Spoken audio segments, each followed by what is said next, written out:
O empregador pode ser responsabilizado se um de seus empregados for contaminado com o Covid-19?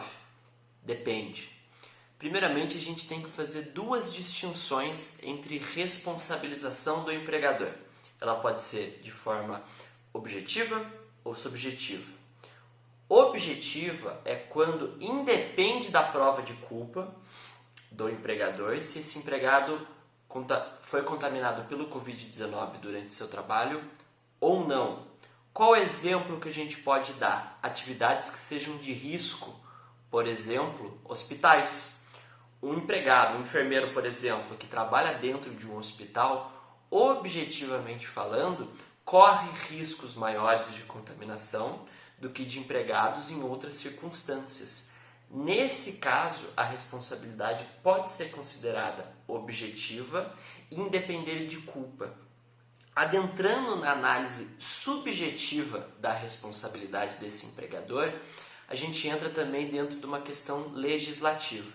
Recentemente, o STF suprimiu todo um artigo da medida provisória 927, que dizia que somente será considerado doença ocupacional pela contaminação com Covid-19 se existir nexo causal, ou seja, correlação entre a atividade e a contaminação.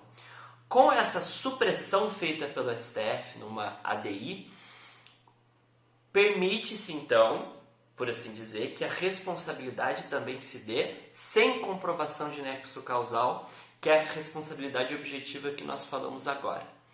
E como é que funciona a responsabilidade subjetiva? É necessário que o empregado comprove de que o desempenho do trabalho para aquele empregador fez com que ele seja contaminado com o Covid-19. Não é muito diferente de uma pessoa que, numa ação trabalhista, apresenta uma fratura, por exemplo, no ombro, e faz prova de que essa fratura aconteceu durante o levantamento de uma carga no trabalho. O empregador pode se defender disso, dizendo que não, essa fratura aconteceu numa atividade de lazer e não foi relacionada ao trabalho desempenhado aqui. A mesma coisa vai acontecer com o Covid-19 futuramente, quando o judiciário precisar enfrentar essas questões, quando existirem alegações de que o contágio se deu durante o trabalho.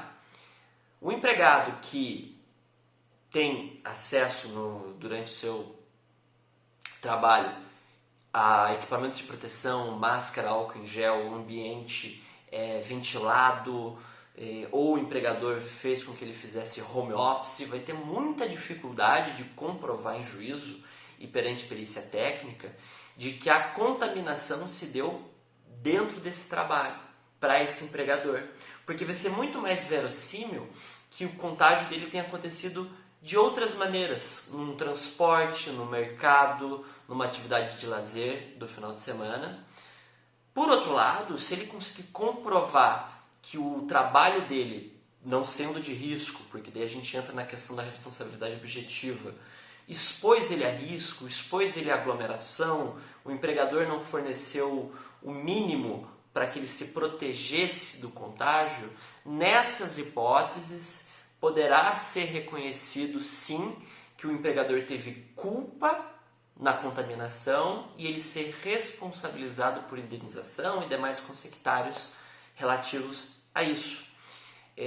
Na última pandemia que o Brasil passou e o judiciário foi instado a se manifestar sobre, nós temos julgados referentes ao H1N1, reconhecendo a responsabilidade do empregador em hipóteses parecidas com essa exemplificada agora. Então tudo leva a crer que o judiciário vai caminhar no mesmo sentido quando for acionado para resolver casos de reconhecimento de doença ocupacional, também com relação ao Covid-19.